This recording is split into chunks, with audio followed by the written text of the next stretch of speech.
మనందరికీ ప్రశ్న, నాకు మేలు జరగకుండా మనుషులు అడ్డొస్తున్నారు, ఎప్పుడు చూసినా నాకు ఏదో ఒక నష్టం జరుగుతుంది, కష్టం వస్తుంది, ఎవరో ఏదో చేశారు, వాళ్ళు ఓర్చుకోవట్లేదు, వాళ్ళు అసూయ పడుతున్నారు, ద్వేషిస్తున్నారు అని అనుకుంటాం. మనకు మేలు జరగకుండా మనుషులు ఎవరో ఏదో చేస్తున్నారు, ఎవరో ఏదో అడ్డొస్తున్నారు అని అందరూ అనుకుంటారు. ప్రతి ఒక్కరు అనుకుంటారు. రాజకీయ నాయకులు అనుకుంటారు, తర్వాత సకల ప్రజలందరూ అనుకుంటారు. మేలు జరగకుండా, మంచి జరగకుండా, క్షేమం జరగకుండా, లాభం కలగకుండా ఏదో అడ్డొస్తుంది, మనల్ని ఎదగనివ్వకుండా, మనల్ని అభివృద్ధి పొందకుండా, సంపాదించుకోకుండా, సంతోషంగా ఉండకుండా మనల్ని ఏదో ఆటంకపరుస్తున్నారు. ఎవరో ఏదో అనుకుంటారు. కొంతమంది చేతపాటు చేశారు, ఎవరో మంత్రాలు ప్రయోగించారు అనుకుంటారు. అయితే దీని అంతటికి ఆన్సర్ బైబిల్ చెప్పే మాట ఏంటంటే, మనకు మేలు జరగకుండా చేసేవి ఏంటంటే, మనకు లేఖనాల్లో నుండి మనం చూస్తే ఇర్మియా గ్రంథంలో నుండి మనం ఒక మాట మనకు చూస్తే అక్కడ ఉంటుంది. ఇర్మియా గ్రంథంలో మనం ఈ మాటలో ఈ ప్రశ్నలకు సమాధానం మనకు అక్కడ దొరుకుతూ ఉంటుంది అన్నమాట. చూడండి, ఇర్మియా గ్రంథం 5:25లో ఏముంటుందంటే, 5:25లో మీకు మేలు కలగకుండానట్లు మీ పాపములు, మీ దోషములు వాటి క్రమాన్ని తప్పించినాయి, మీ పాపాలే మేలు జరగకుండా ఆటంకపరుస్తున్నాయి అని చెప్తాడు. ఇర్మియా గ్రంథం 5:25. ఏమిటి మనుషులకి మనము దేవుని ఎలాంటి ద్రోహాలు, ఎలాంటి పాపాలు, ఎలాంటి మన ద్వారా జరుగుతున్నాయని చెప్పి నేను ఆ అధ్యాయం అంతా చదివితే కొన్ని విషయాలు, 7 విషయాలు ఇక్కడ మనకు కనిపిస్తున్నాయి. అవి ఏమిటి అంటే, ఆ అధ్యాయం అంతా మనం కొన్ని చదువుకుంటా వెళ్ళిపోతే అక్కడ ఏముంటుందంటే, వారు ఇర్మియా గ్రంథం 5:4లో ఉంటుంది. మొదటి తప్పు ఏంటంటే, మనం చేసే పాపం ఏంటంటే, తమ దేవుని న్యాయ విధిని ఎరుగక బుద్ధిహీనులై ఉన్నారు. చూడండి, వాక్యం ఒకటి చెప్తే మనం ఇంకోటి చేస్తాం, బైబిల్ ఒకటి చెప్తే మనం ఇంకోటి చేస్తాం. అది దేవుని న్యాయ విధిని అనగా బైబిల్ పద్ధతిని పాటించం. అది ఒక ద్రోహంగా, పాపంగా మనకు మేలుకు అడ్డొస్తుందని ఉంది. తర్వాత మనం ఇంకా చదువుకుంటూ వెళ్ళిపోతే విశ్వాసఘాతకం అంట. విశ్వాసఘాతకం అంటే అర్థం ఏంటంటే, నమ్మక ద్రోహం అంటారే, నమ్మక ద్రోహం, వెన్నుపోటు పొడిచారు అంటారు చూసారా, అలాంటి విశ్వాసఘాతకం. అంటే దేవుని యందు మనం అనేక సమయాల్లో నమ్మకంగా ఉంటామని చెప్తాం, నమ్మకంగా ఉంటాం, యథార్థంగా ఉండాలనుకుంటాం. కానీ దేవుని యందు దేవుడు కూడా మన విశ్వాసాన్ని చూసి మన ఆయన ఏళ్ళలో మనకున్న భక్తి, ప్రార్థన, విశ్వాస జీవితం చూసి ఆయన కూడా మెచ్చుకుంటాడు. కానీ ఉండదు, నమ్మకంగా పోగొట్టుకుంటాం.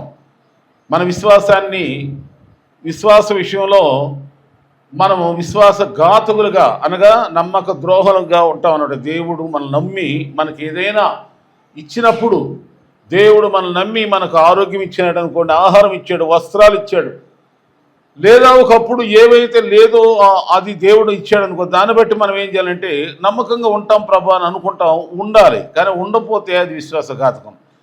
తర్వాత మూడవదిగా అధ్యాయంలోనే ఉంది అని చదువుకుంటూ వెళ్తే, అన్య దేవతలు కొలిచినందుకు, అంతేకాదు మీది కాని దేశంలో మీరు అన్యులను కొలిచెదరు. అన్యులు కొలవటం ఏంటి? అసలు దేవతను కొలిచారంటే పర్వాలేదు. అంటే ఆ అన్యులు చెప్పే మాటలకు విధేయత చూపిస్తాం, అదే వాళ్ళని కొలవటం.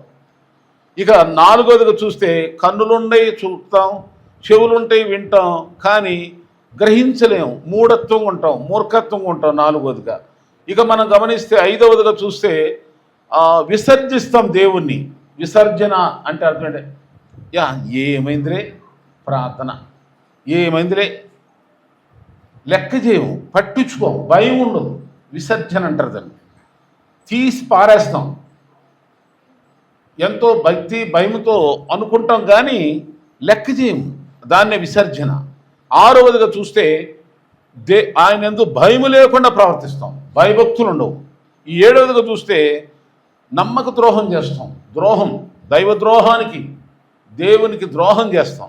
ఈ 7 పాపాలు, దోషాలు మీకు మనకి మేలు జరగకుండా అడ్డొస్తాయని బైబిలు, దేవుని యొక్క వాక్యము మనకు సెలవిస్తూ ఉందన్నమాట. ఇంకా యెషయా గ్రంథం కర్త కూడా దీన్ని ఆధారం చేసుకుని ఆయన ఏమంటాడంటే, యెషయా గ్రంథంలో ఏమంటుందంటే, మీ పాపములే, మీ దోషములే నాకు మీకు అడ్డుగా వచ్చినాయి, వచ్చాయి అంటాడు. ఇక్కడ గమనించాలి మనం ఏంటంటే, మన పాపాలు, మన బలహీనతలు మనకు తెలియకు, మనకు ఇంపుగానే ఉంటాయి, కానీ దేవుని దృష్టిలో అవి ఏం చేస్తాయి చెప్పండి? మనకు ఆయన నుండి వచ్చేటువంటి ఆశీర్వాదాలు రాకుండా చేస్తాయి. కనుక మనం మన దోషములను, మన పాపములను దేవుని ఎదుట ఒప్పుకొని క్షమించమని అడుగుదాం. పాపం అంటే ఏదో కాదు, ఇప్పుడు చెప్పిన ఎన్ని 7 రకాలైన బలహీనతలు ఏమిటంటే, మరొకసారి దేవుని వాక్యం ఒకటి చెప్తే మనం కూడా చేస్తాం. దేవుని ఎదుట నమ్మకంగా ఉన్నట్టుండి ఉండకుండా మానేసేస్తాం. తర్వాత అన్యాచారాలు పోతాం. తర్వాత మనం బైబిల్ చదువుతాం, లేఖనాలు వింటాం, చూస్తున్నాం, కానీ మళ్ళీ తెలియనట్టుగా ఉంటాం, మూఢత్వంగా ఉంటాం. కనుక ఇవి అందుకని యెషయా గ్రంథకర్త అంటాడు చూడండి, 59:2, 59 అధ్యాయం 2వ వచనంలో ఏమంటాడంటే, అక్కడ మీ దోషములు మీకును మీ దేవునికి అడ్డుగా వచ్చెను, మీ పాపములు ఆయన ముఖాన్ని మీకు మరుగుపరిచెను కనుక ఆయన మీ ప్రార్థన ఆలకించుకున్నాడు. చూసారా, ఎవరో మనల్ని నాశనం చేస్తున్నారు, ఎవరో ఆటంకపరుస్తున్నారు, ఏదో చేతబడిలో భానుమతులు, మంత్రాలు, తంత్రాలు, లేక ఎవరో కుల్లోళ్ళు, అసూయపరులు, ద్వేషపరులు, వాళ్ళు వీళ్ళు అని మనుషులు నిందలేసి నేరాలు మోపుతూ ఉంటాం. కానీ మన బలహీనతలు ఏంటో, మనలో జరుగుతున్న తప్పిదాలు ఏంటో మనం తెలుసుకోలేకపోతున్నారు క్రైస్తవులందరూ కూడా. ఇది తెలుసుకున్నట్లయితే నీకు కీడు జరగకుండా దేవుడు ఆ కీడును ఆపేసి మేలు చేస్తాడు, నీకు మేలు. ఆ మేలును ఆపటానికి ఎవరి వలన కాదు, మేలును చూడండి. ఉదాహరణగా మీకు చిన్న ఉదాహరణ చెప్తాను. సంసోనికి బలము దేవుడు ఎక్కడ పెట్టాడు? తల వెంట్రుకల్లో పెట్టాడు. తల వెంట్రుకల్లో పెడితే ఆ తల వెంట్రుకలు ఉన్నంత వరకు కూడా సంసోని ఎక్కడ ఓడిపోలేదు, ఎవరు పట్టుకోలేకపోయారు. బంధించినా కానీ బంధకాలను తెంపుకొచ్చాడు. 100 మంది 1000 మంది వచ్చినా కానీ చంపేశాడు వాళ్ళని. ఎప్పుడైతే తన బలం ఎక్కడ ఉందో ఆ రహస్యాన్ని చెప్పి ఆ బలాన్ని తొలగించేసుకున్నాడో అప్పుడేం జరిగింది? ఎవరు చెప్పారు అసలు తన బలం అక్కడ ఉందని? సైతానుడు వచ్చాడా? ఎవడన్నా వచ్చి లంచం ఇచ్చాడా? తన బలం ఏం చేసుకున్నాడు చెప్పగానే. అలాగే మనం కూడా మన బలం, ప్రార్థన, ఆత్మీయ బలం, దైవిక బలం, లేఖనాల బలం, దేవుడే మన బలం.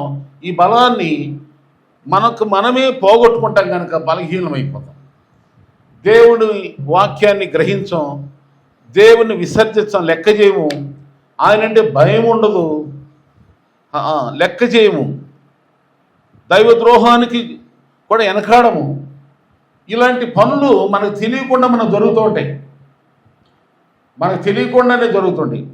ఇలాంటి జరగకుండా మనం చూసుకున్నాం అనుకోండి, దేవుని దగ్గర నుండి మేలును ఎవరూ ఆపలేరు. దేవుడు నీకు మేలు చేస్తాడు. మేలు చేయవాడు దేవుడు. అంటే పాటలు పాడతాం మనం, మేలులెన్నో చేయవాడు, బాధలన్నీ తొలగించువాడు ఆయన. అందుకని క్రైస్తవులు చాలామంది సేవకులైనా కానీ క్రైస్తవులు మాకు మంచి జరగట్లేదు, మాకు మేలు జరగట్లేదు, యేసుని నమ్ముకుని చాలా కాలమైంది. ఎందుకని? బాప్తిసం పొంది చాలా కాలం ఈ లెక్క తీసుకుంటాం. కానీ అసలు దేవుని ఎదుట మనం ఉండవలసిన విధానంలో ఉండకుండా 7 రకాలైనటువంటి ఈ దోషాలు, పాపాలు మనం చేస్తూ ఉంటాం కనుక మేలు జరగకుండా ఈ ఆపేస్తున్నాయి. కనుక వీటిని తొలగించుకోవాలి. సహజంగా బైబిల్ ఏం చెప్తుందంటే, బైబిలు 1 యోహాను రాసిన పత్రిక 1:8 ఏముంటుందంటే, అక్కడ చూస్తే అక్కడ ఏముంటుందంటే, నేను నాలో పాపము లేదు, నేను పవిత్రుణ్ణి, నేను పరిశుద్ధుణ్ణి అని అని ఎవరైనా, మీరైనా, నేనైనా అనుకున్నాం అనుకోండి, మనల్ని మనమే మోసం చేసుకున్న వాళ్ళం అవుతాం. ప్రపంచంలో ఎవరు కూడా పరిపూర్ణ పరిశుద్ధవంతులు అన్నవాడు ఎవరూ లేరు. ఏ బిషపు, రెవరెండు, లేక ప్రవక్త, లేక ఎవ్వరు కూడా నేను పరిపూర్ణమైపోయాం, పరిశుద్ధులమైపోయాం అని చెప్పుకునే దమ్ము, ధైర్యం ఎవరికి లేదు.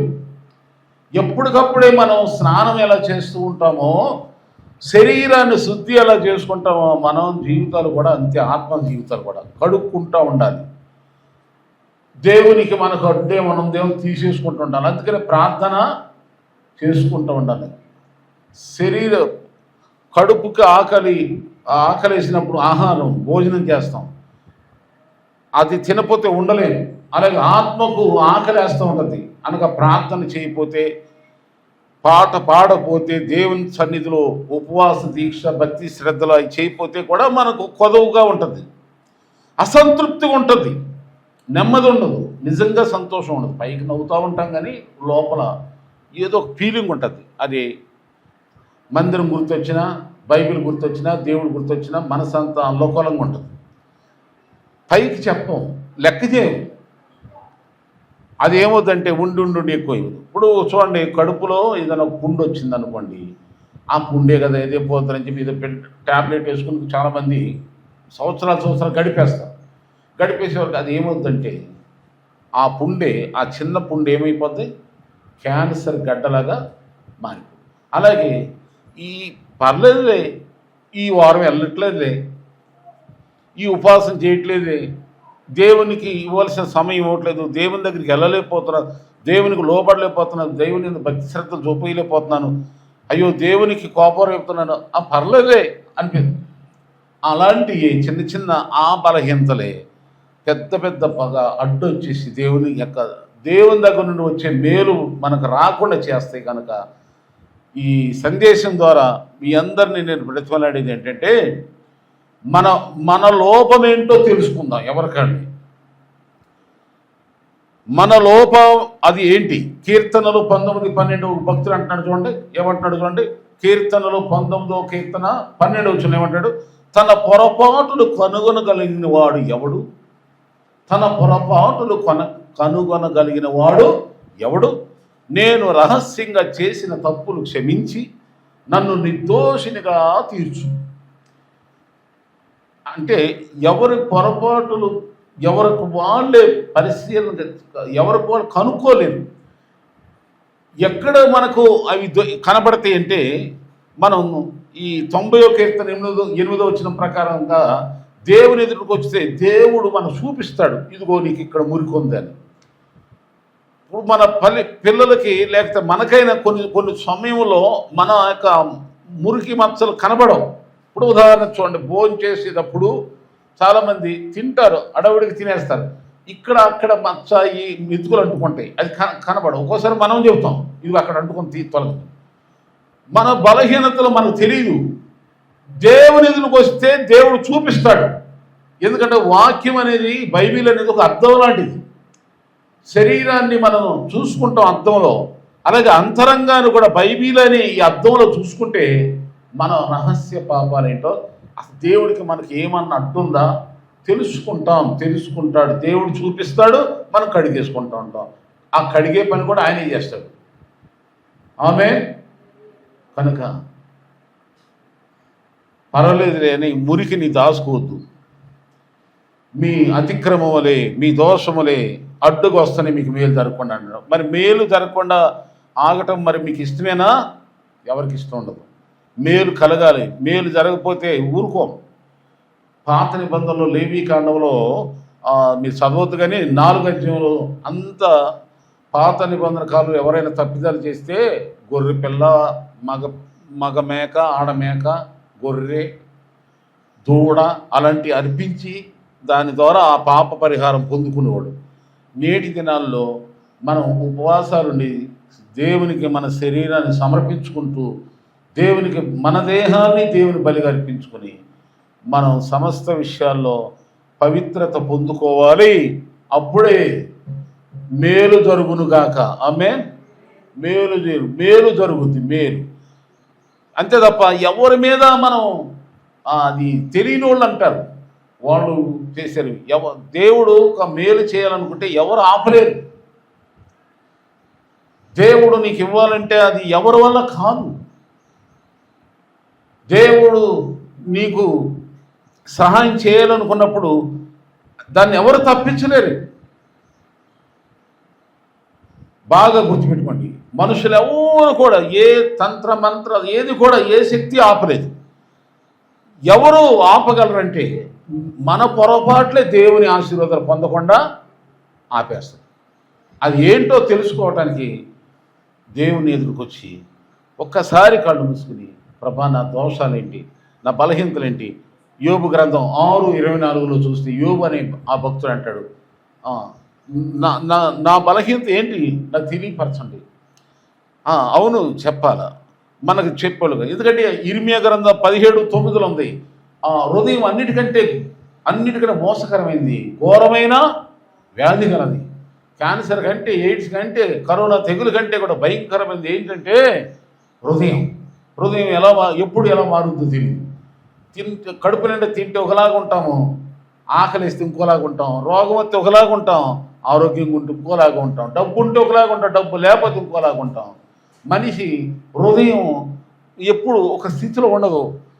ఏమైందంటే కడుపు నిండితే ఒకలాగా ఉంటాం, డబ్బు ఉంటే ఒకలాగా ఉంటాం, బట్టలు ఉంటే ఒకలాగా ఉంటాం, మనుషులందరూ చుట్టూ ఉంటే ఒకలాగా ఉంటాం, ఏమీ లేకపోతే ఇంకోలాగా ఉంటాం.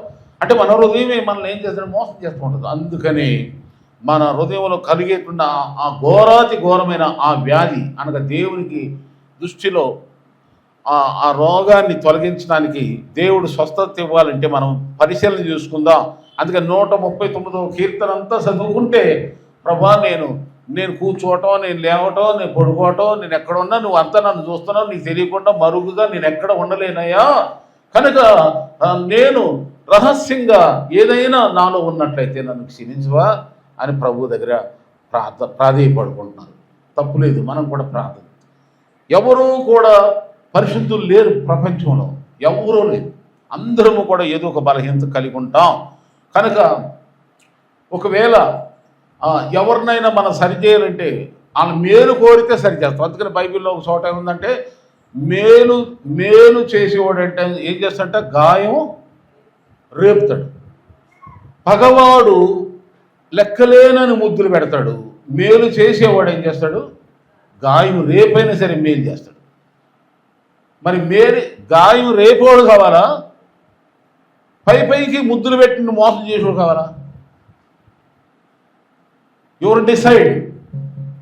ఈ రోజుల్లో ఎక్కడ చూసినా ముఖస్తుతుల కోసం ఎదురు పడుతున్నారు. ముఖస్తుతి పొగిడే వాళ్ళ దగ్గరికి వెళ్తున్నారు, మెచ్చుకునే వాళ్ళ దగ్గరికి వెళ్తున్నారు, దిద్దే వాళ్ళ దగ్గరికి, సరి చేసే వాళ్ళ దగ్గర, కరెక్ట్గా నడిపించే వాళ్ళ దగ్గర రావటం ఇష్టం ఉండలేదు మనుషులకి.